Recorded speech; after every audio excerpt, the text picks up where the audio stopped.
Selamat datang di perkuliahan testing dan implementasi. Sekarang kita sudah masuk ke pertemuan ketiga, di mana topik untuk pertemuan ketiga ini adalah perancangan test case untuk white box testing.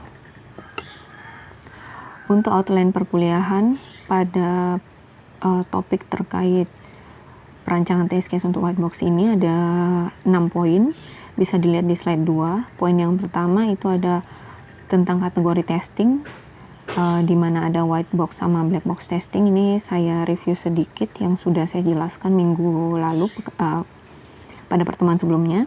Yang kedua, membahas sedikit tentang white box testing. Kemudian yang ketiga sampai dengan poin yang ke-6 itu adalah 4 metode yang bisa digunakan untuk merancang test case untuk pengujian dengan tipe white box.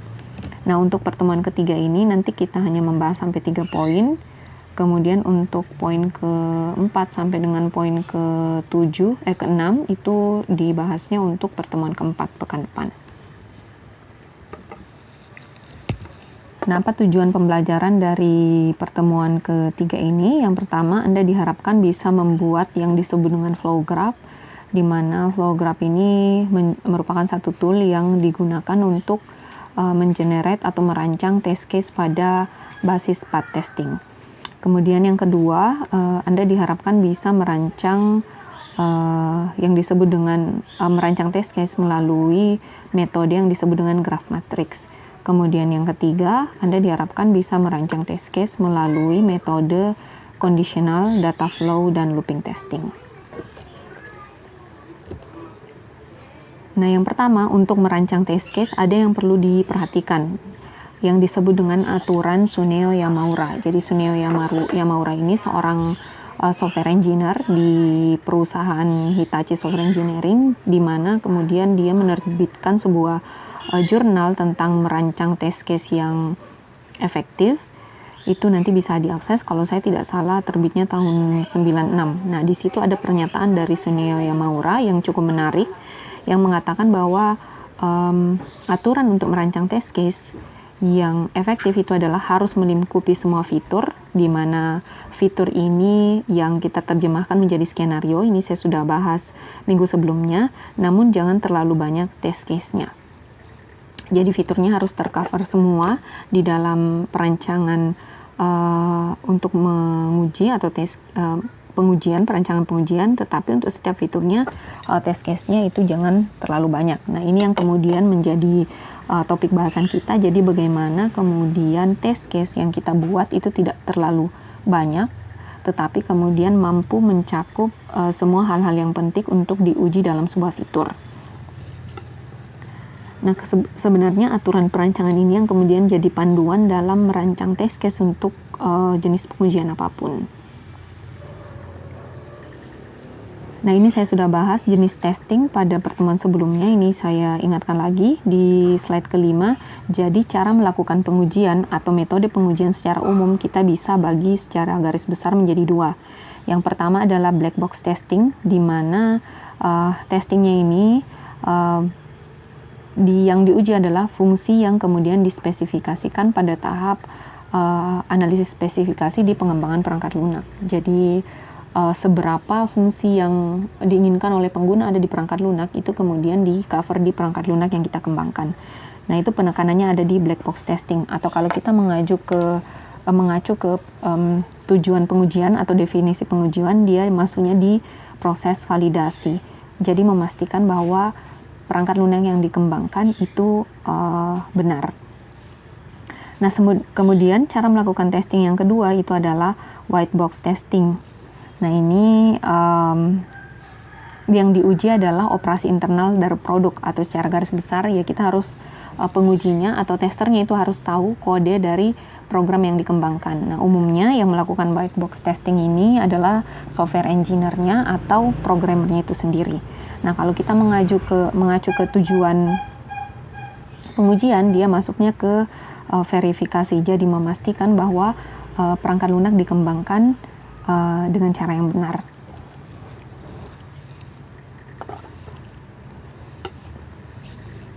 Kita masuk ke white box testing. Nah, ini nama lain dari white box testing, biasa disebut dengan glass box testing atau clear box testing.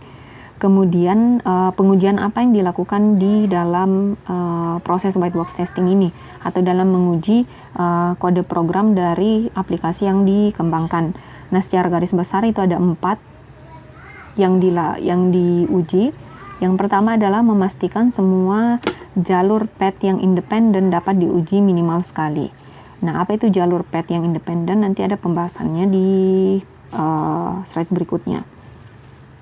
Kemudian yang kedua adalah menjalankan logika keputusan atau kalau dalam algoritma biasanya kita sebut dengan if. Nah, seperti itu untuk jalur yang salah dan yang benar. Nah, kalau if itu kan logikanya dia bisa true, bisa false, kemudian ada kode program yang dijalankan untuk true atau false tersebut. Nah, itu harus diuji jalurnya, baik itu statementnya benar ataupun statement dalam kondisi if itu salah. Nah, itu yang diuji. Kemudian yang ketiga adalah menjalankan perulangan atau looping pada batas-batas perulangannya. Jadi dalam algoritma kita kenal ada banyak jenis looping, bisa pakai for, while, kemudian bisa pakai repeat until dan seterusnya.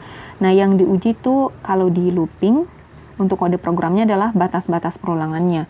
Jadi kalau perulangan kan ada batas mulai perulangan sampai batas perulangannya berhenti. Nah, yang diuji adalah batas-batas tersebut. Jadi tidak semua kondisi kemudian diuji. Kalau perulangannya 100 kali kan tidak mungkin kemudian menguji 100 kondisi tersebut.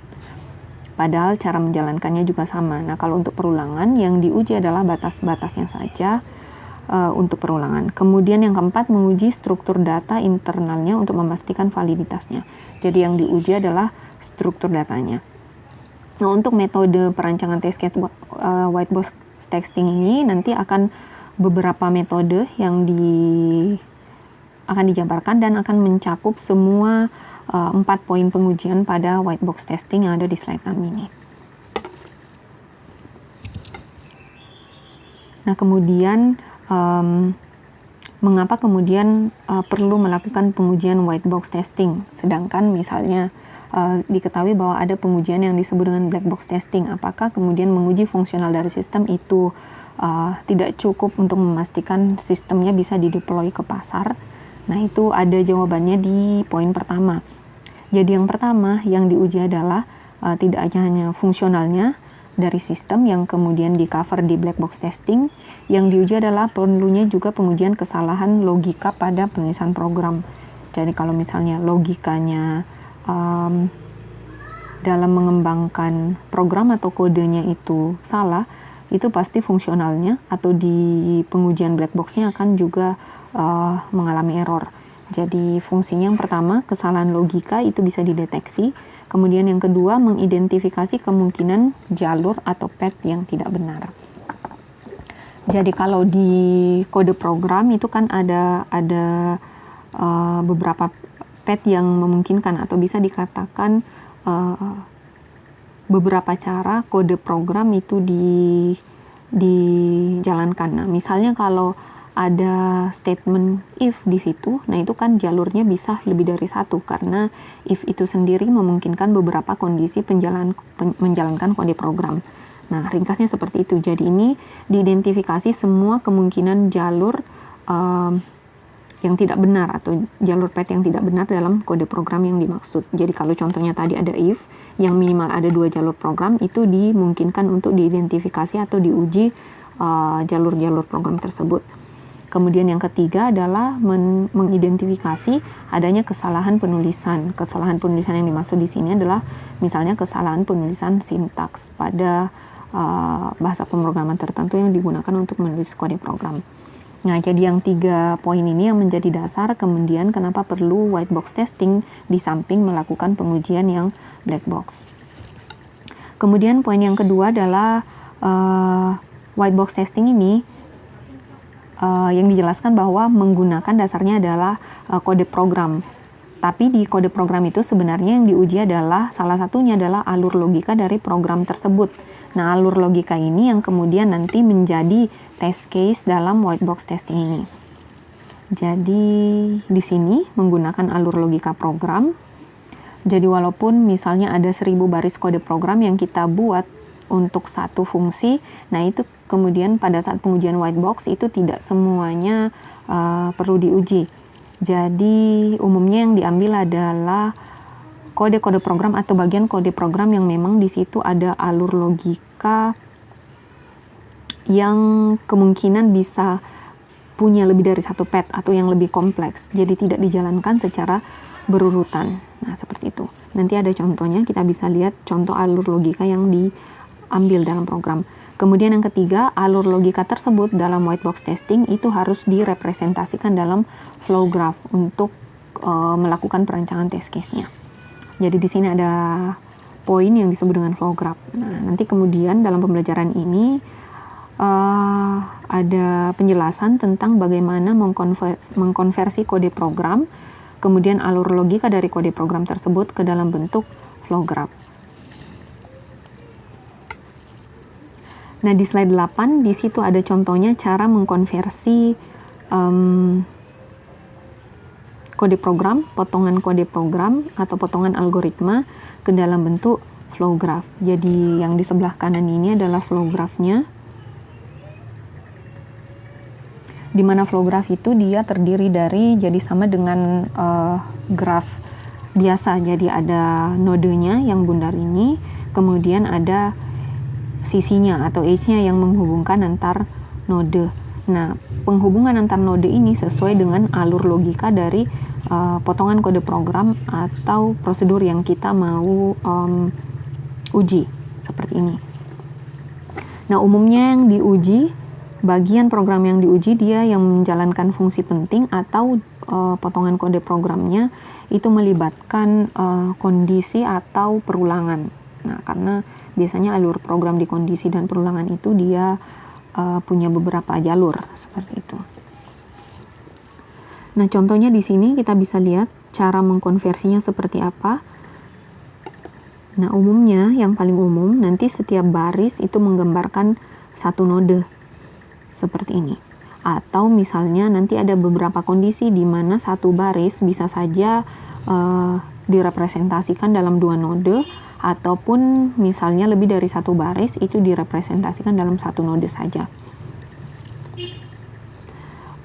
Yang pertama, kalau kita mau buat flow graph dari potongan kode program ini, caranya adalah di sini misalnya untuk satu baris itu direpresentasikan dalam satu node. Jadi untuk yang baris pertama ini itu dia akan merepresentasikan node A. Jadi pada saat dijalankan secara real, alur logika dari potongan kode program ini akan dimulai dari baris pertama, di mana di situ ada kondisi. Kalau kondisi A terpenuhi, maka akan dijalankan baris 2 sampai dengan baris 8. Nah, seperti itu, atau baris 7. Nah, kemudian kalau kondisi di if-nya itu salah, maka yang akan dijalankan adalah bagian program yang dimulai dari baris ke-9 sampai dengan baris ke-14. Nah, seperti itu. Jadi kalau kita konversi, dia akan seperti ini. Nah, untuk yang satu ini, dia akan menjadi node A. Jadi if A, then maka dia akan dikonversi jadi node A. Di situ alur logika programnya pertama dimulai. Kemudian setelah itu, nanti kalau if itu kan ada dua kondisi yang mungkin, apakah statementnya true ataupun statementnya false. Tadi yang seperti saya katakan. Nah, kalau true yang akan dijalankan di sini, kemudian kalau false akan dijalankan di bawah sini. Maka di sini ada dua node yang mungkin. Jadi node yang B, apakah dijalankan yang di baris 2 ini kalau dia true, kemudian kalau dia false, di sini saya tuliskan saja. Kemudian kalau dia false, maka akan lanjut ke baris ke-9. Seperti itu. Nah, di sini saya simbolkan saja statement untuk baris ke-9 ini adalah C. Kemudian kita mulai saja dari membuat di true ini. Nah, kemudian di dalam baris 2 ini ketemu lagi kondisi if.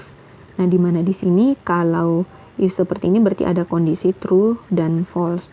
Nah, kalau misalnya kondisi B ini true, maka yang dijalankan adalah baris ke-3. Nah, di sini kalau dia true maka yang dia jalankan adalah 3. Baris ketiga yaitu di sini disimbolkan sebagai D. Kemudian kalau false maka akan dijalankan yang baris kelima atau E. Nah, untuk baris ketiga sama baris keempat ini direpresentasikan dalam satu node karena ini kan sebenarnya berurut saja pengerjaannya seperti itu. Bisa kita gabungkan 3, 4 ke D atau 4, 5 ke E. Kemudian setelah itu kalau fungsi baris kedua ini sudah dijalankan maka kondisi if-nya ini akan berakhir maka dia loncat ke baris ke-6 dan kemudian mengeksekusi baris ke-7. Nah, di sini misalnya baris ke-6 dan ke-7 ini disimbolkan dengan H. Jadi baik selesai mengeksekusi baris ketiga maupun kemudian mengeksekusi baris kelima yang mengindikasikan F-nya false, maka akan tetap berakhir di node ke H. Nah, alur logika programnya seperti itu.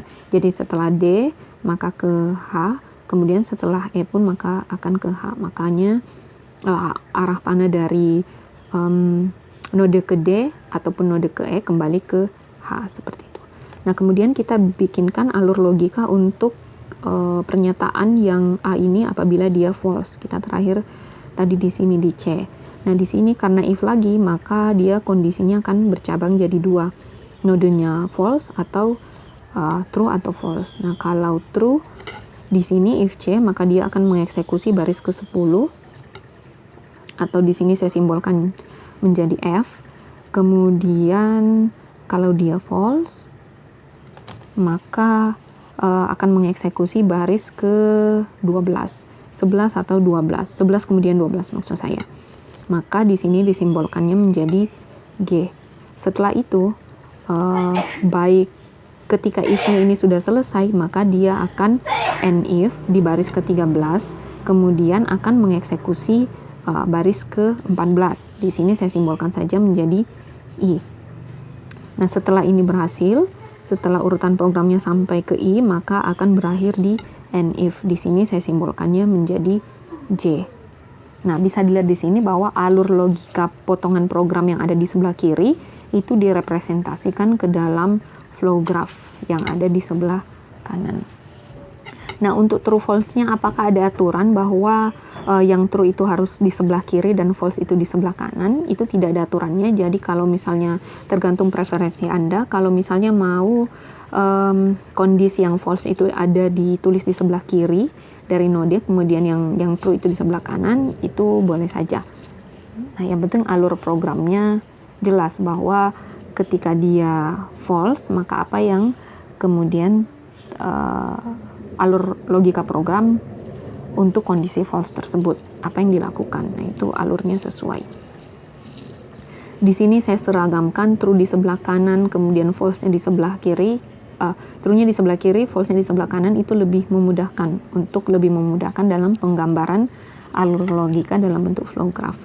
Nah, alternatif lain kalau misalnya mungkin ada yang kesulitan langsung menerjemahkan kode program ke dalam bentuk flow graph, mungkin bisa dikonversi dulu menjadi flowchart, kemudian dari flowchart nanti itu akan lebih gampang untuk diterjemahkan ke dalam bentuk flow graph. Tapi kalau mau langsung juga boleh tanpa membuat perancangan flowchartnya. Nah, itu untuk flow graph. Jadi dalam white box testing nanti yang dijadikan panduan atau petunjuk untuk kemudian merancang test case-nya itu adalah di flow graph ini. Nah, kemudian ini bagian-bagian dari flow graph. Tadi saya sudah singgung sedikit. Jadi ada yang disebut node. Node itu adalah gambar yang bundar. Di situ ada A, B, C. Kemudian kalau untuk flow graph ini itu ada 4, 6, 7, ada 10 node. Kemudian edge itu atau sisi adalah jumlah garis yang menghubungkan antar node. Itu tidak dihitung node yang sisi yang paling atas. Yang dihitung adalah mulai dari node yang di atas atau parent-nya, node A, sampai kemudian node J. Node J itu ada berapa sisi. yang kemudian menghubungkan antar node. Kemudian ada yang disebut dengan branch node atau node yang menjadi anakan dari node di atasnya. Jadi misalnya ada node A itu merupakan branch node dari B dan C itu merupakan branch node dari A dan seterusnya. Kemudian ada juga branch edge. Jadi contohnya adalah sisi atau edge yang menghubungkan antara node C dan F dan node C dan G.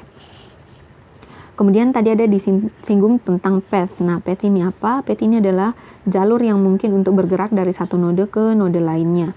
Dan kalau di flow graph itu adalah jalur di mana bergerak dari node yang paling awal kemudian sampai node akhir. Jadi dalam hal ini dari node A kemudian sampai node J. Jadi contoh path untuk flow graph ini itu bisa dilihat di bawah. Ini saya berikan 2 contoh saja, jadi sebenarnya ada banyak path atau jalur yang mungkin. Jadi contoh jalur adalah A, B, D, H, J. Nah, di sini A, B, D, H, J. Kemudian contoh lain ada A, B. Jadi kita mulai A, B, E, H, J. Nah, ini ada 2. Kemudian bisa path lain mulai dari A, C, F, I, J, kemudian A, C, G, I, J. Nah, itu yang disebut dengan jalur di flow graph atau menggambarkan kalau kita kembali ke potongan kode program yang tadi atau logic program yang kita mau uji, itu adalah kemungkinan urutan baris kode dieksekusi dalam program. Nah, kemudian selanjutnya tadi kita sudah kenal yang disebut dengan flow graph yang merupakan representasi alur logika atau alur logik dari program apabila ingin diuji dari kode programnya. Kemudian ini ada basis path testing. Jadi basis path testing ini salah satu metode pengujian atau perancangan test case yang bisa digunakan untuk merancang test case untuk white box testing. Nah, teknik white box testing ini itu pertama kali dikemukakan oleh Tom McCabe. Kemudian apa yang dicakup dalam basis path testing ini yang diuji adalah struktural untuk kode program yang memungkinkan untuk menemukan setiap jalur eksekusi yang mungkin atau yang tadi disebut dengan path. Nah, di situ dikatakan pengujian struktural. Pengujian strukturalnya itu berarti ya kode programnya, struktur kode programnya yang diuji, yang kemudian bisa dikatakan struktural ini yang dimaksud adalah alur logika program yang kemudian direpresentasikan tadi dalam bentuk flow graph, kemudian dari flow graphnya ditentukan jalur eksekusinya yang direpresentasikan dalam bentuk path. Nah, seperti itu. Nah, di sini yang ketiga, bagaimana merancang test case dari basis path testing ini, itu berdasarkan dari alur logika program tadi yang dijelaskan. Kemudian ketika test case yang dibuat itu berdasarkan dari alur logika program yang mungkin, maka ini memungkinkan bahwa setiap pernyataan dalam program dijalankan minimal sekali dalam testing. Jadi ketika flow graph direpresentasikan, kemudian didapat semua path-nya, semua path itu diuji, itu memastikan bahwa setiap alur atau baris dalam kode program itu dijalankan atau telah diuji dalam teknik ini. Kemudian yang keempat, ini mencakup pengujian yang multiple entry dan exit points. Nah, apa yang dimaksud dengan multiple entry? Seperti tadi untuk if, itu kan if multiple entry karena ada beberapa masukan yang mungkin. Nah, seperti itu. Dan multiple exit points. Jadi ada beberapa titik atau poin alur logikanya itu berhenti. Kalau if tadi yang dikasih contoh itu kan ada 2. Untuk inputnya true dan false, kemudian untuk berhenti mengeksekusi ya tergantung kondisi dari statementnya, true atau false-nya tadi. Ataupun juga misalnya untuk looping, atau untuk looping itu kan juga entry-nya bisa berulang, tergantung dari perulangannya, dan exit point-nya pun bisa ada beberapa. Tergantung dari kondisi di statement-nya, apakah perulangannya berhenti atau tetap berjalan. Nah, kemudian yang kelima, menentukan jumlah independent path. Jadi yang perlu digarisbawahi untuk basis path testing ini tidak hanya mengidentifikasi path yang mungkin, tetapi harus independent path-nya. Nah, apa itu independent path? Nanti akan dijelaskan berikutnya.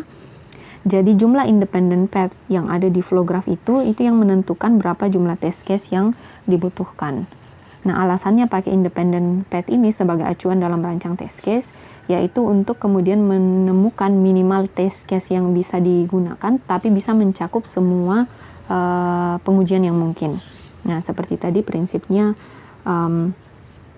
Suneo Yamaura yang dijelaskan di slide pertama. Nah, selanjutnya yang perlu diketahui ini mungkin yang bisa memudahkan kita dalam membuat flow graph dari representasi kode program yang ada.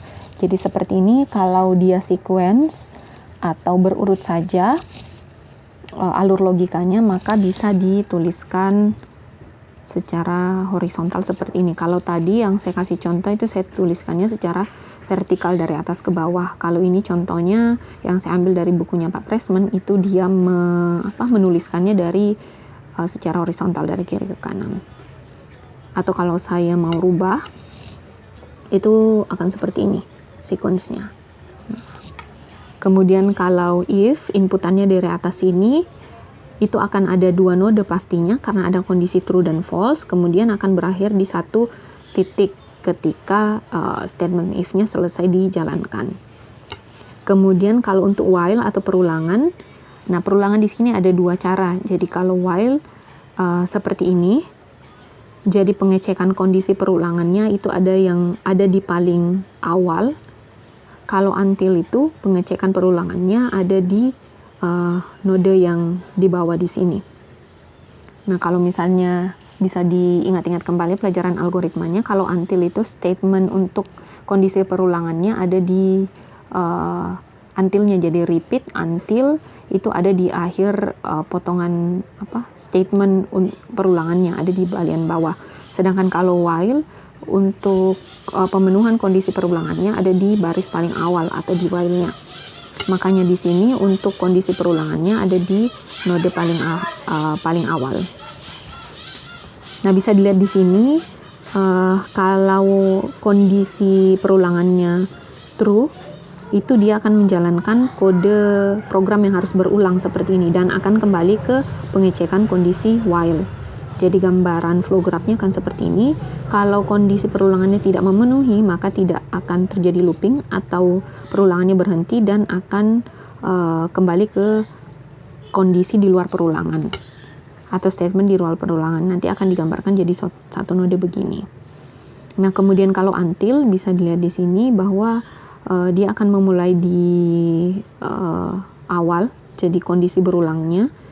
Apa yang kode program yang harus berulang, kemudian dijalankan, kemudian ada pengecekan until atau statement sampai kapan berulang.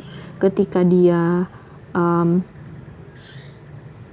masih tetap berulang atau true, maka akan kembali ke logika program awal atau kondisi awal. Kemudian kalau sudah memenuhi kondisi perulangannya atau sudah sampai batas perulangan, maka dia akan mengeksekusi node berikutnya yang di luar dari potongan kode program yang berulang.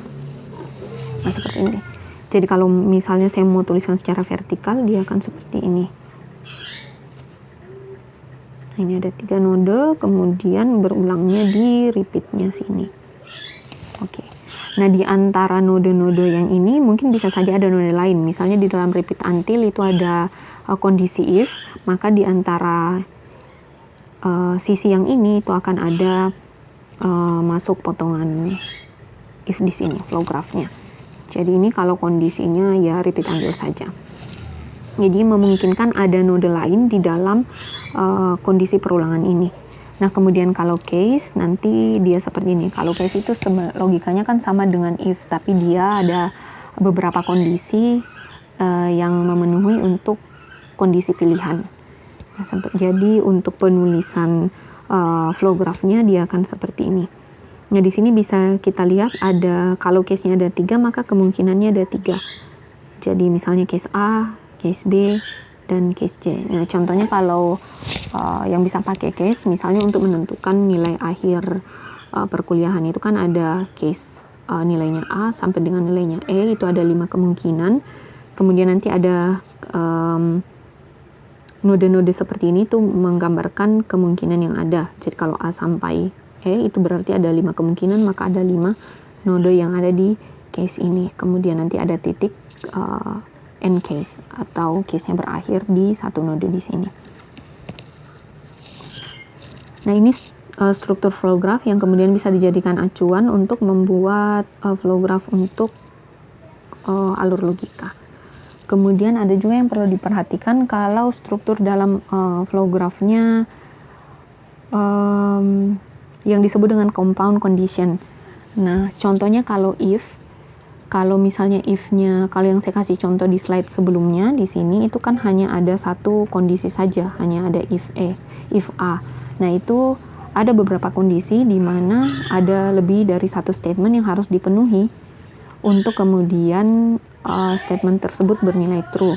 Nah, itu yang dimaksud dengan compound condition. Misalnya untuk memenuhi mahasiswa mendapat nilai B, itu kan nilainya harus 65 sampai 80 sampai dengan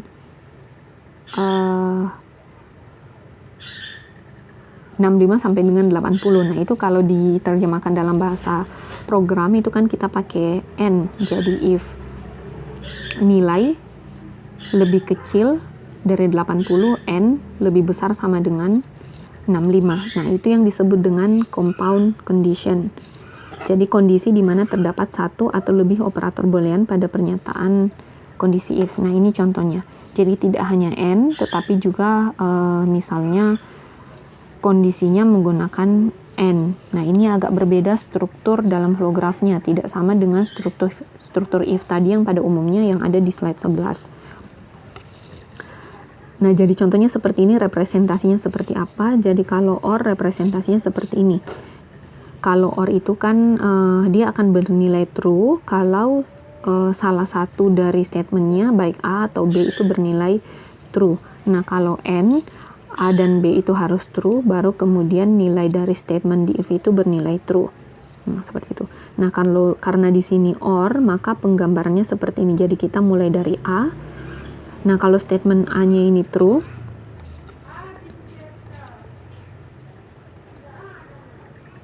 oke. Nah, kalau statement A ini true, kemudian di sini OR, maka tanpa mengecek kebenaran dari B ini, prosedur dari X ini akan dijalankan. Karena apa? Karena dia OR, jadi salah satunya saja true. Maka penggambaran di flow graph-nya akan seperti ini. Jadi gambar A-nya dulu, kalau true, kemudian X. Nah, kalau false dia akan mengecek ke B-nya. Seperti ini. Jadi dia akan lanjut ke node B, kemudian dicek apakah true atau false. Nah, di sini ada dua kemungkinan. Jadi kalau B-nya ini true. Nah, kalau B-nya true, A-nya false, itu kan cukup salah satunya yang true or untuk dia mengeksekusi yang prosedur X ini. Maka kalau B-nya true, maka yang dieksekusi adalah prosedur X di sini. Kalau false berarti A dan B-nya ini false, maka yang hasilnya adalah false, yang dieksekusi adalah prosedur yang ada di else di sini, maka dieksekusi adalah Y. Kemudian setelah itu alur logika programnya akan selesai di end if, ada satu node di sini. Kemudian yang ada di sini node X-nya itu akan ditarik ke sini, ke bawah. Karena setelah mengeksekusi prosedur X, maka akan kembali ke end if. Nah, seperti ini. Jadi alur logika program untuk yang compound condition seperti ini. Nah, bagaimana kalau dia N? Nah, kalau di situ misalnya saya rubah jadi N, if A, N, B, then prosedur X, kemudian else-nya prosedur Y, kemudian N, if. Oke. Nah, kalau di sini compound condition-nya pakai N, berarti untuk bisa kemudian nanti alur logika programnya mengeksekusi yang prosedur X ini, maka statement A dan B itu harus bernilai true. Maka kita mulai dari node A-nya. Jadi ini tidak bisa juga disatukan nodenya. Jadi tetap harus ada satu node seperti ini, A. Kemudian kita lihat, kalau langsung kita gambarkan saja kondisinya false dan true. Nah, kalau misalnya si A ini false, ketika dia false, nah ini otomatis statementnya akan bernilai false. Kalau statementnya bernilai false, maka langsung dia mengeksekusi yang prosedur dari Y. Maka kita tuliskan di sini kalau false Y. Nah, kalau bernilai true, maka harus dicek lagi yang B-nya. Apakah dia true atau false? Maka di sini nodenya adalah B. Kemudian untuk B itu nanti ada dua kondisi, false atau true. Kalau B-nya juga false, maka yang dieksekusi adalah prosedur Y. Karena dia sama-sama false, maka hasilnya adalah false. Nah, kalau misalnya true false, maka hasilnya false. Kemudian kalau A-nya true, kemudian B-nya true, maka hasil dari statement ini, kondisi ini itu adalah true, maka yang dieksekusi adalah prosedur ke X. Seperti ini. Kemudian dia akan lanjut ke end if-nya. Jadi jangan lupa kalau graf harus dikasih panah seperti ini. Kemudian kalau Y akan berakhir di node N-nya juga end if. Nah, seperti ini. Jadi bisa dilihat di situ perbedaannya. Kalau operator OR itu berbeda kalau operatornya AND. Nah, bagaimana kalau ada 3 statement di dalam kondisi if? Jadi ada OR-nya misalnya ada 3 di situ, if A, OR B, OR C. Ya, maka ada nanti evaluasinya ada 3 node yang mungkin untuk dari A ini. Nah, seperti itu.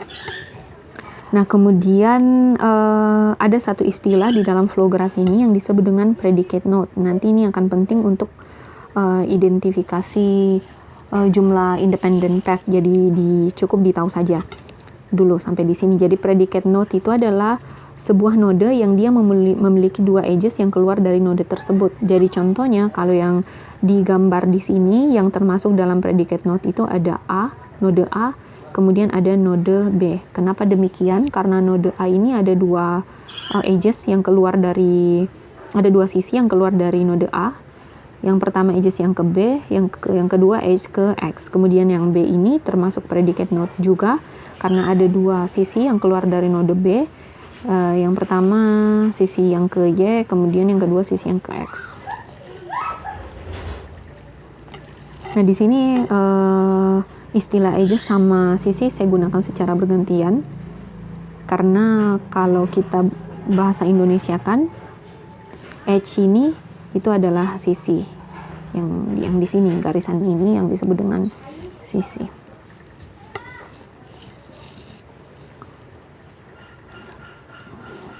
Nah, itu tadi. Jadi sudah kenal flow graph, kemudian sudah kenal path, kemudian sudah kenal yang disebut dengan predicate node. Nah, sekarang kita mau lihat contohnya bagaimana kemudian menerjemahkan sebuah prosedur ke dalam bentuk flow graph. Jadi bisa dilihat di sini ada sebuah prosedur menghitung rata-rata. Di sini ada penjelasannya. Jadi prosedur ini dia akan menghitung rata-rata maksimum 100 angka yang dimasukkan. Jadi bisa 100 atau kurang dari 100 yang terletak antara batasan nilai yang didefinisikan. Jadi ada bounding value. Jadi minimum nilai yang diinputkan berapa, maksimum nilainya berapa, tetapi jumlahnya tidak lebih dari 100 angka. Kemudian prosedur ini yang ditampilkan di slide 13 juga menghitung total angka yang diinputkan. Jadi jumlahnya seluruh angka yang diinputkan sama berapa jumlah angka yang valid. Nah, jumlah angka yang valid ini adalah angka yang dimasukkan dan kemudian dia masuk dalam batasan minimum dari maksimum yang didefinisikan. Nah, misalnya didefinisikan minimumnya 5, maksimumnya 20. Kemudian diinputkan nilai 2. Nah, ini tidak akan valid. Jadi dihitung tidak valid di dalam algoritma ini. Kemudian kalau diinputkannya 10, maka dia valid karena masuk dalam batasan minimum dan maksimum. Nah, seperti itu. Jadi kalau dilihat di sini algoritmanya didefinisikan di sini untuk nilainya itu variabelnya ditampung di dalam value, jadi variabel array. di mana arraynya itu dari 1 sampai 100. Jadi ada 100 angka yang bisa di inputkan. Kemudian ada variabel average, ini untuk menampung nilai rata-rata.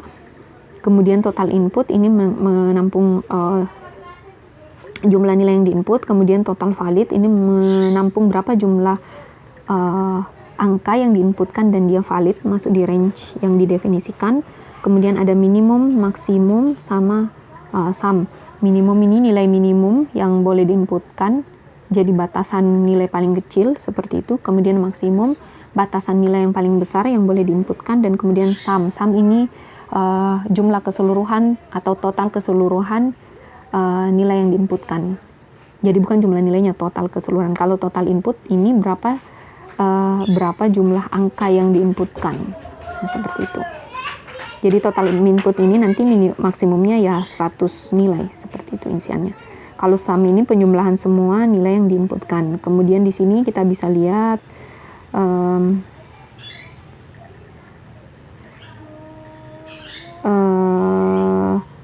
indeks nilainya dimulai dari 1, jadi sama dengan, nah di sini ada perulangan, jadi dual value I itu tidak sama dengan minus 99.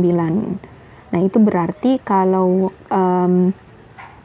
misalnya usernya atau diperoleh input sebesar minus 99, kalau dapat inputan minus 99, ini loopingnya akan berhenti secara otomatis, jadi akan berhenti nilainya di situ.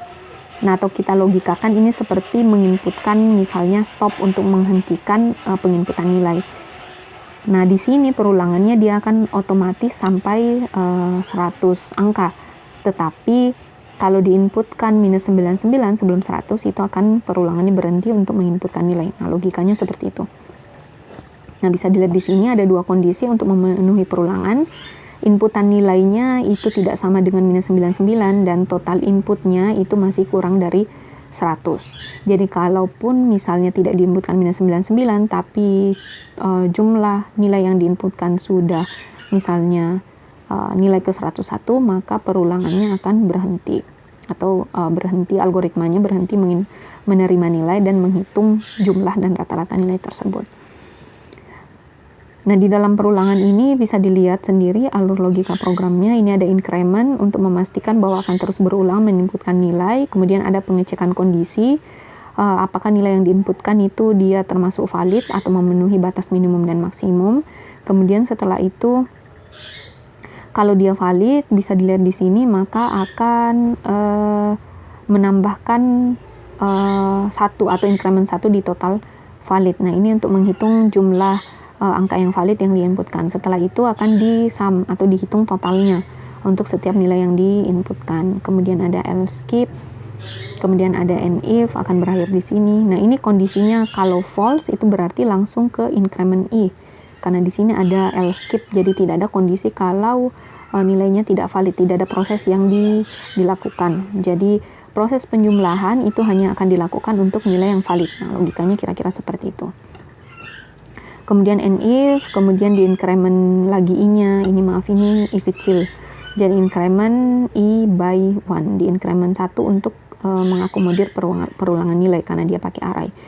Kemudian ada and do, ini kalau perulangan berakhir. Kalau perulangannya sudah selesai, maka di sini ada baris untuk menghitungkan rata-rata nilai. Jadi if total valid lebih besar dari 0, ini berarti dihitung apakah ada nilai yang valid atau tidak. Jadi rata-ratanya akan dihitung ketika total nilai validnya itu lebih besar dari 0. Jadi minimal ada satu nilai inputan yang valid, seperti itu. Nah, kalau kondisinya true, maka akan dihitung rata-ratanya. Penghitungan rata-rata itu adalah sum, total semua nilai dibagi dengan jumlah nilai yang valid. Kemudian kalau tidak ada nilai yang valid, misalnya untuk inputan pertama, diinputkan nilai 1 untuk nilai minimum 5-20 tadi kita gunakan, kemudian yang diinputkan itu 1 itu kan tidak valid dan hanya menginputkan satu nilai. Nah, maka di kondisi ini itu akan total validnya 0, maka dia false. Yang akan dieksekusi adalah average minus 999. Jadi langsung nilai rata-ratanya diberikan nilai minus 99, itu berarti bahwa tidak ada nilai yang dihitungkan rata-ratanya. Kemudian ada and if, kemudian di and average. Jadi fungsi average-nya berakhir. Nah, ini misalnya mau dibuatkan struktur flow graph-nya untuk mengetahui alur logika yang mungkin di prosedur ini. Nah, dia akan seperti ini. Jadi struktur dalam flow graph-nya bisa dilihat di sebelah kanan. Dia akan mulai dari 1. Ini tidak diambil. Jadi tadi saya katakan bahwa di dalam basis path testing ini, kemudian yang direpresentasikan dalam flow graph itu tidak semuanya baris, kemudian direpresentasikan dalam node. Nah, ini node-node yang penting saja. Kalau yang pendefinisian variabel di sini itu sebenarnya tidak perlu, karena tidak ada alur logika yang penting yang ada di dalam baris kode tersebut. Jadi representasi modenya itu dimulai dari pendefinisian variabel i. Jadi i sama dengan 1, kemudian sampai dengan perulangannya yang while tanpa statementnya, atau bisa dikatakan dari baris i sampai sum sama dengan 0 itu direpresentasikan jadi node 1. Jadi statement ini kalau dijalankan di interpreter itu yang akan pertama kali dijalankan. Dimulai dari 1, kemudian lanjut. Di sini kita bisa lihat ada compound. Ada 2 statement yang mungkin dalam satu baris, maka ini akan jadi 2 node. Node 2 itu yang value i tidak sama dengan minus 99, dan kemudian node 3 itu yang total input lebih kecil dari 100. Kemudian node 4 itu yang increment total input by 1. Kemudian di baris if selanjutnya itu ada compound lagi, di situ ada 2 untuk if. Ada operator n, maka yang value i lebih besar dari minimum itu representasikan dengan node 5, kemudian yang value i kecil sama dengan maksimum representasinya dalam node 6. Kemudian untuk baris then sama sum sampai else skip itu dalam satu node. Kenapa begitu? Karena pada saat dieksekusi itu pasti dieksekusinya secara berurutan, jadi tidak ada alur logika yang memungkinkan kondisi ini tidak dijalankan secara berurutan. Jadi pasti setelah mengeksekusi then yang ini, selanjutnya sum, kemudian yang else skip. Nah, makanya bisa dijadikan satu node seperti ini.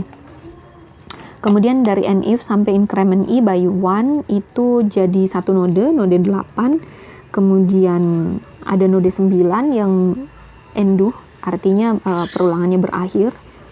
Kemudian node 10, nah di sini if-nya hanya ada satu kondisi, satu statement, jadi bukan compound, direpresentasikannya jadi satu node. Kemudian ada node 11, node 12, node 13. Nah, sampai di sini jadi end if-nya.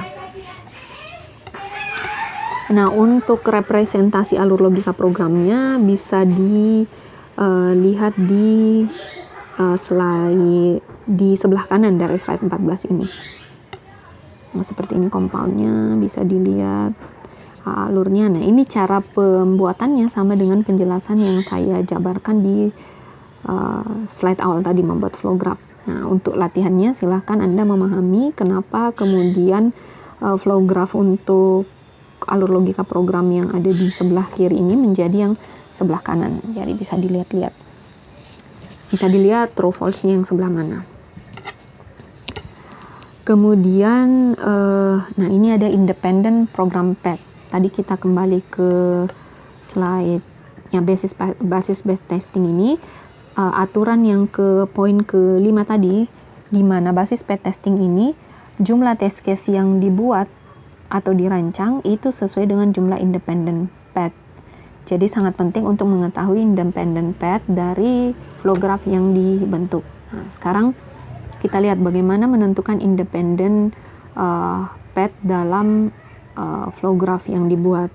Nah, independent path itu adalah jalur pada program yang minimal, di sini ada penekanannya, minimal terdiri dari satu pernyataan proses atau kondisi, atau kalau kita lihat dalam flow graph-nya minimal dia ada satu node.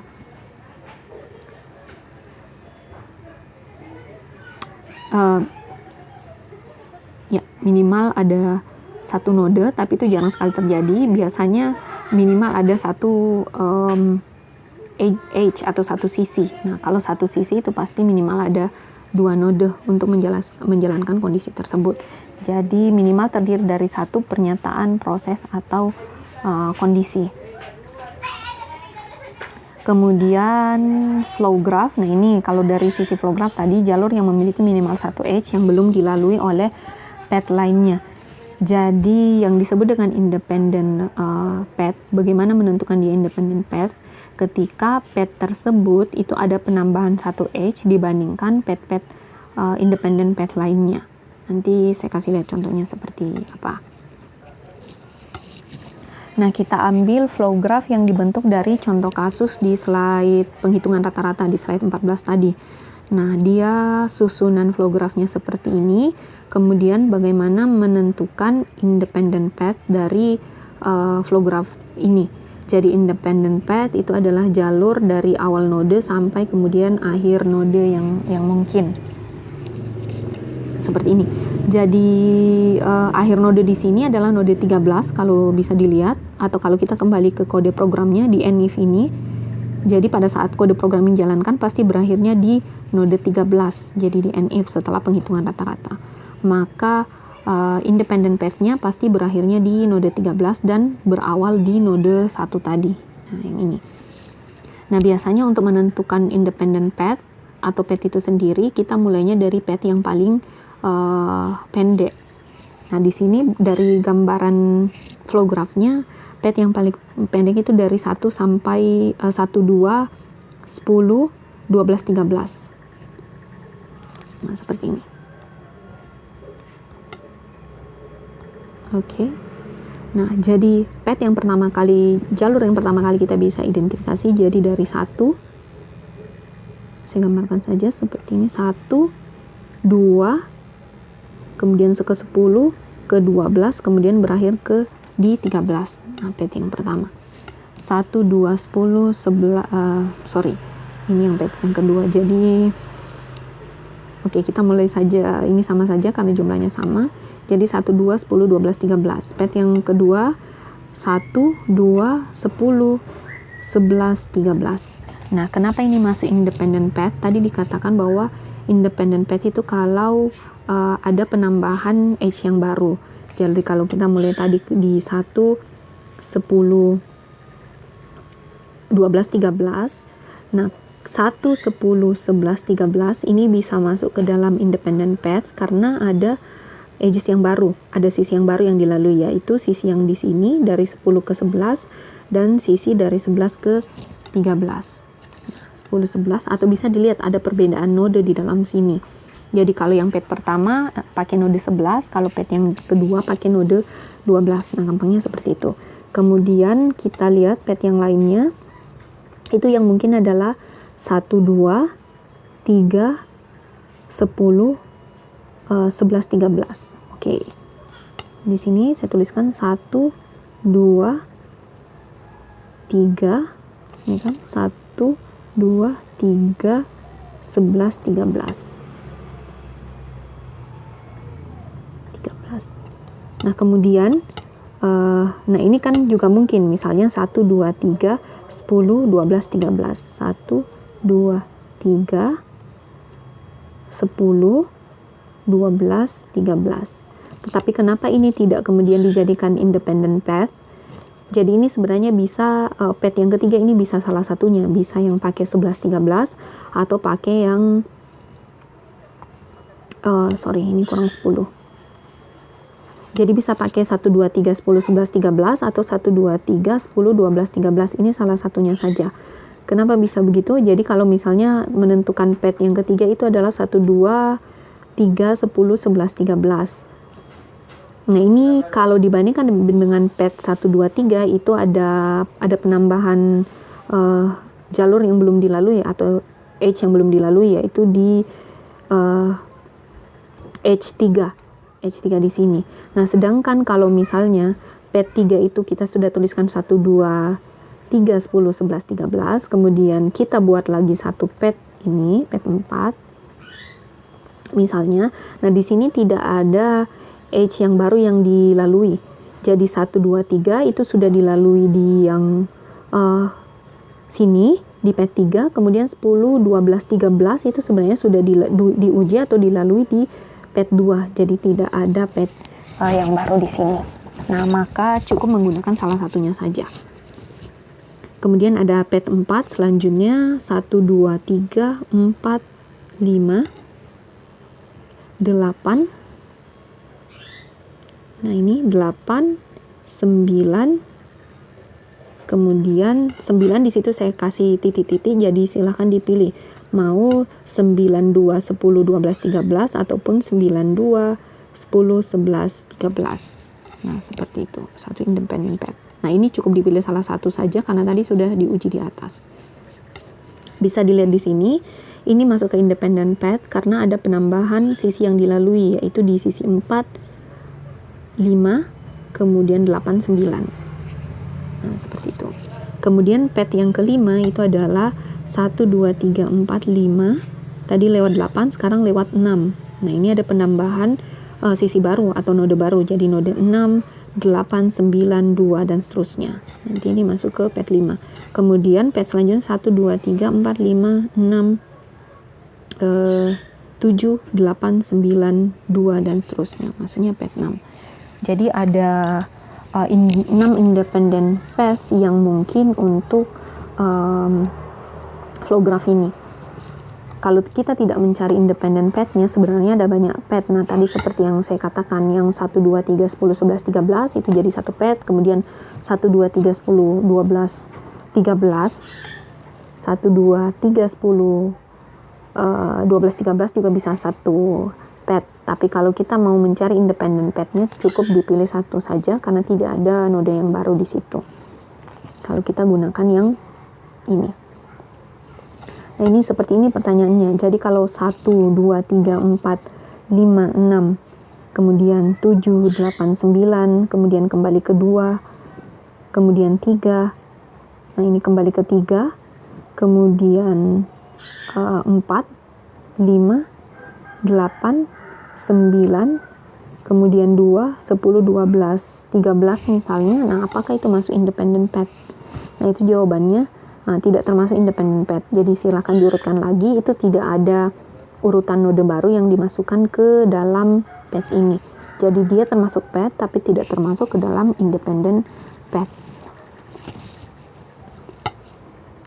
Nah, seperti ini. Nah, yang tadi kumpulan independent path ini disebut dengan kelompok basis istilahnya. Kemudian goalnya apa dari menentukan independent path ini? Nah, seperti tadi poinnya di awal bahwa independent path ini yang menjadi acuan dalam merancang test case untuk white box testing. Jadi kalau ada 6 independent path, berarti ada 6 test case yang bisa digunakan untuk menguji fungsi average ini. Nah, kalau di contoh minggu lalu untuk skenariologi itu kan punya sepertinya 3 test case. Nah, untuk ini skenarionya yang mana? Skenarionya adalah flow graph ini. Jadi skenarionya adalah tadi fungsi average kalau yang di sini. Kemudian test case yang mana? Test case-nya adalah 6 independent path ini. Seperti itu penggambarannya.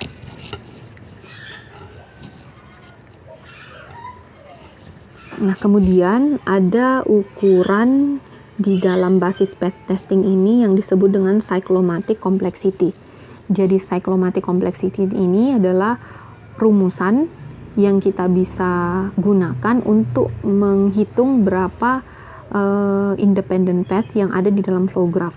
Jadi tidak dilakukan secara manual seperti tadi karena mungkin bisa saja salah mengidentifikasi jumlah independent path. Jadi kalau menggunakan rumusan cyclomatic complexity ini nanti bisa dihitung berapa jumlah independent path yang ada di dalam flow graph pada pengujian basis path testing.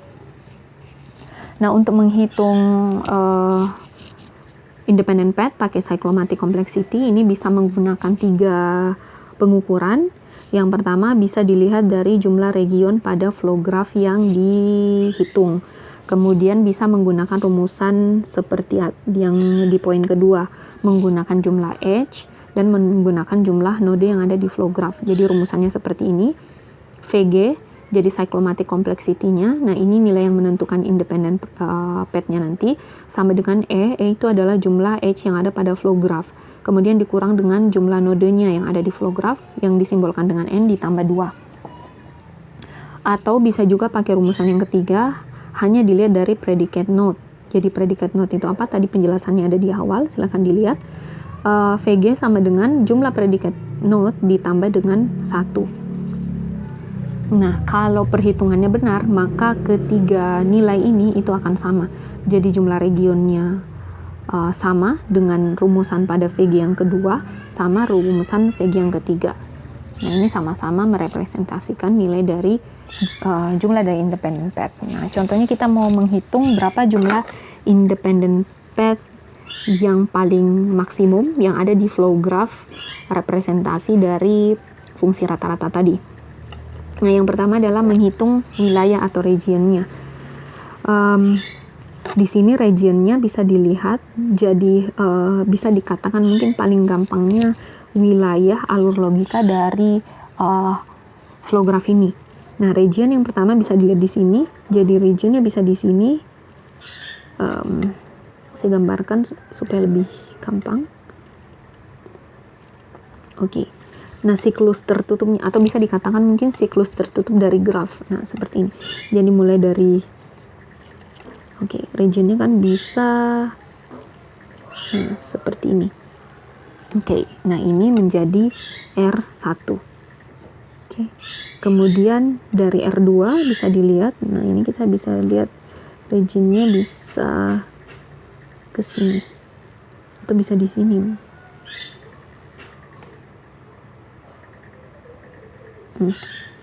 Bisa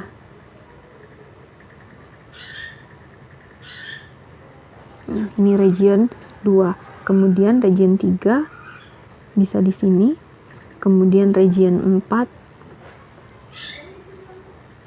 bisa di sini, kemudian ini region 5, kemudian region 6 ini secara keseluruhan dari grafnya, jadi alur seperti ini. Nah, di sini bisa dilihat bahwa ada 6 wilayah, ada 6 region.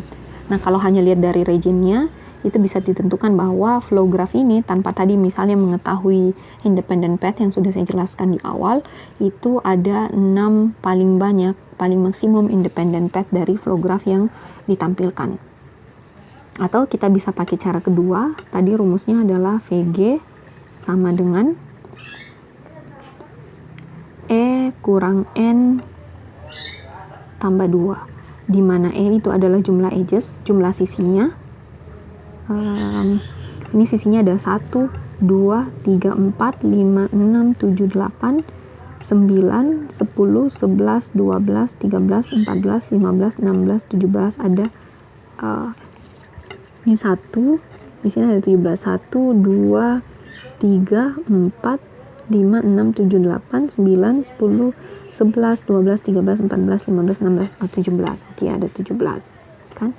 Kemudian edges-nya, nah ini bisa dilihat nodenya ada 13 ditambah 2, maka 4 tambah 2 sama dengan 6.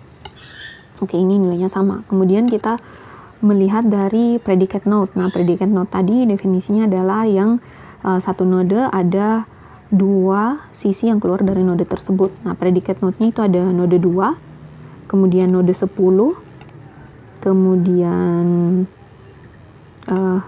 ini juga 2 ada node 5, kemudian ada node 6, kemudian node 3. Nah, itu berarti ada 5 node, 3, 10, 5, 6, dan 2. Nah, itu berarti VG kalau kita pakai rumusan P tambah 1 sama dengan 6, maka 5 tambah 1 sama dengan 6. Nah, di sini bisa dilihat nilai perhitungannya semua sama. Cyclomatic complexity dari flow graph ini itu ada 6. Nah, ini bisa dijadikan panduan bahwa untuk flow graph ini nanti pasti ada 6 independent path, paling banyak, paling maksimum. Kalau path-nya berarti ya paling, kalau kita hanya lihat path-nya saja untuk merancang test case-nya, jadi minimum ada 6. Tapi kalau kita yang mau paling maksimum, jadi tadi pakai prinsipnya Sunio Yamaura, di mana sebaiknya test case yang paling sedikit. Nah, kita cukup ambil yang independent path saja. Jadi menggunakan 6 independent path untuk merancang test case pada flow graph ini. Nah, seperti itu.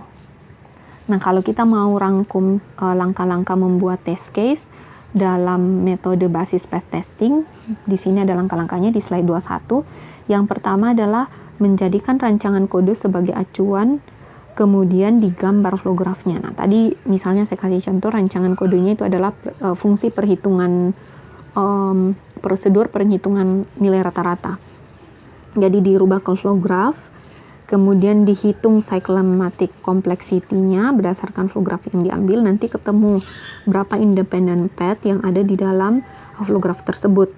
Nah, kemudian yang ketiga sudah dapat berapa independent path-nya ditentukan. Kumpulan basisnya yang berisi jalur independen. Jadi yang diingat, kumpulan basis itu isinya adalah independent path atau jalur independen. Nah, kemudian yang keempat adalah membuat test case untuk setiap jalur independen yang ada. Jadi kalau ada 6 jalur independen, maka ada 6 test case untuk prosedur tersebut atau potongan kode program tersebut. Nah, contohnya saya kasih lihat di slide 22 membuat test case-nya seperti apa. Jadi tadi setelah lewat proses representasi ke dalam bentuk flow graph kan dapat 6 independent paths seperti pada terlihat di sini. Nah, dari path ini kita generate untuk satu path itu satu test case, kan rumusnya seperti itu. Jadi nanti ada 6 test case untuk skenario yang ini, untuk potongan program ini. Misalnya untuk path 1, test case-nya kita definisikan saja. Path 1 itu seperti apa. Jadi kalau misalnya lewat path 1, dia akan ke 1, 2, 10. Nah, 1, 2, 10, 13. Ini berarti untuk memenuhi test case itu, maka nilai value I tidak sama dengan minus 99 itu harus false. Nah, di sini karena dia akan ke bawah langsung tidak mengeksekusi perulangannya. Jadi di sini false. Kemudian akan ke 11 langsung. Di sini kemudian akan menghitung jadi akan ke 11 kalau kondisi di 10 ini dia true. Jadi test case-nya 2-nya false, total validnya true, kemudian hasil yang diharapkan nanti sistem akan keluar dari looping karena loopingnya tidak berjalan untuk kondisi ini, kemudian hasilnya akan menghitung nilai rata-rata yang average sum dibagi dengan total valid 1. Nah, jadi test case-nya nilai value I tidak sama dengan minus 99 false, kemudian nilai total validnya true, kemudian sistem keluar dari loop dan menghitung nilai rata-rata. Oke, kemudian untuk test case 2, untuk menjalankan test case 2 dia ada 1, 2, 10, 12, 13 itu berarti ya sama, nilai value I tidak sama dengan minus 99 itu harus bernilai false, nanti tinggal di tes datanya ditentukan nilai value-nya berapa untuk mengetes ini. Kemudian nilai total validnya itu harus bernilai false di sini agar path-nya yang dieksekusi adalah yang line 12, yang node 12 di sini. Kemudian ini bernilai false, kemudian hasil yang diharapkan sama sistem keluar dari looping karena tidak menjalankan looping, dan kemudian nilai rata-rata variable average bernilai minus 99. Nah, kemudian kita lanjut test case. Kalau misalnya kita mau buatkan test case untuk path 3, dia akan lewat 1, 2, 3, 10, 11, 13. Nah, kalau lewat 1, 2, 3 itu berarti nilai value I tidak sama dengan 99 itu harus true. Kemudian nilai total lebih kecil dari 100 itu juga true. Kemudian akan mengeksekusi yang selanjutnya tentu saja karena ini true. Setelah itu dia path-nya ke 10. Nah, di sini karena 10, 11, 13, 10, 11. Nah, untuk memenuhi 11 ini skenario test case-nya total valid lebih besar dari 0 itu harus juga true. Nah, hasil yang diharapkan berarti sistem keluar dari loop. Kemudian jadi salah satu dari statement yang ada di while itu false agar dia tidak masuk ke looping. Jadi misalnya yang 2 true, kemudian yang 3 itu harus false. Jadi kalau true dengan false, maka n-nya itu adalah false, maka tidak terjadi looping. Maka test case-nya nilainya adalah 99 true. Kalau true baru dia mengecek ke node ketiga, maka dia false untuk tidak looping. Kemudian nilai total validnya kalau ingin menjalankan node yang ke-11 ini adalah true. Kemudian hasil yang diharapkan, sistem keluar dari loop dan akan menghitung nilai rata-rata yang ada di sini. Dan seterusnya. Kemudian bikin test case untuk pet 4. Nah, kalau pet 4 itu di situ sepertinya dia looping karena masuk ke baris keempat. Jadi nilai value I lebih besar, tidak sama dengan minus 99 itu true. Kemudian total input lebih kecil dari 100 juga harus true. Kemudian 458, nah tinggal didefinisikan value I besar minimum itu harus true atau false, dan kecil sama dengan minimum itu harus true atau false atau bagaimana dalam membangun test case yang mungkin. Nah, itu tadi kira-kira cara untuk melakukan perancangan test case untuk white box testing pakai metode basis pet testing. Jadi kalau saya bisa rangkum kembali langkah-langkahnya yang harus Anda lakukan untuk melakukan perancangan test case pakai metode basis pet testing. Yang pertama, buat flow graph-nya dulu. Setelah buat flow graph-nya, hitung complexity-nya untuk menentukan berapa jumlah basis pet independent pet yang harus kalian tahu. Kemudian yang harus dicari dan dijadikan acuan jumlah test case yang harus dirancang. Setelah itu identifikasi, tentukan independent pet-nya. Setelah itu baru merancang test case sejumlah dengan independent pet yang ditentukan. Nah, seperti itu. Nah, ini di slide 23 itu hanya sedikit penggambaran tentang keunggulan dari basis pet testing ini. Jadi keuntungan metode ini, digunakan metode ini dalam pengujian white box. Nah, yang pertama membantu mengurangi pengujian berulang. Nah, bisa dilihat tadi pet-nya itu ada banyak, tetapi independent pet tadi bisa membantu kita menentukan jalur program yang jalur logika dari program yang sebenarnya bisa mencakup dalam pengujian tersebut tanpa menggunakan jalur lain. Tadi mungkin seperti contohnya ada di tadi pas menentukan 1, 2 di sini mungkin ya 1, 2, 3, 10, 12, 13 itu kan bisa 1, 2, 3, 10, 12, 13, 1, 2, 3, 10, 11, 13. Nah, kalau dalam aturan di sini itu cukup satu saja, 1, 2, 10, 12, 13. Nah, itu menghemat test case karena tadi alur programnya juga sudah diuji. Kemudian yang kedua, dia berfokus pada logika program. Jadi untuk basis pet testing ini fokusnya ke logika program yang akan diuji. Tadi alur logiknya. Kemudian yang 3, membantu merancang test case yang lebih terarah. Nah, jadi tidak secara tanpa arah menentukan path. Karena tadi kalau dalam flow graph itu ada banyak path yang mungkin yang bisa dijalankan oleh alur logika program tersebut. Nah, kalau menggunakan basis path testing dengan mengacu ke independent path saja, nah itu lebih terarah perancangan test case-nya. Jumlahnya pun bisa ditentukan yang paling minimum dan bisa mencakup semuanya ada berapa. Kemudian yang keempat, memastikan setiap pernyataan di kode program dijalankan minimal sekali. Nah, kalau kalian review lagi yang sebelum-sebelumnya, ketika semua independent path itu sudah dijalankan, maka itu sudah memastikan minimum semua statement atau semua kondisi yang ada di dalam kode program itu dijalankan minimal sekali. Nah, kalau dijalankan minimal sekali itu artinya bahwa setiap baris program itu setelah dilakukan pengujian. Nah, seperti itu. Nah, ini 4 keunggulan dari pengujian white box menggunakan metode basis pet testing. Nah, oke. Untuk metode perancangan test case menggunakan basis pet testing ini di dalam white box testing, materinya cukup sekian. Kalau misalnya ada yang kurang jelas dari pembahasan pertemuan kali ini, silahkan dituliskan pertanyaannya di Google Classroom. Kemudian dicek lagi nanti Classroom Karismanya, kalau ada review mohon dikerjakan reviewnya di situ. Saya kira cukup sekian untuk pertemuan kali ini. Terima kasih.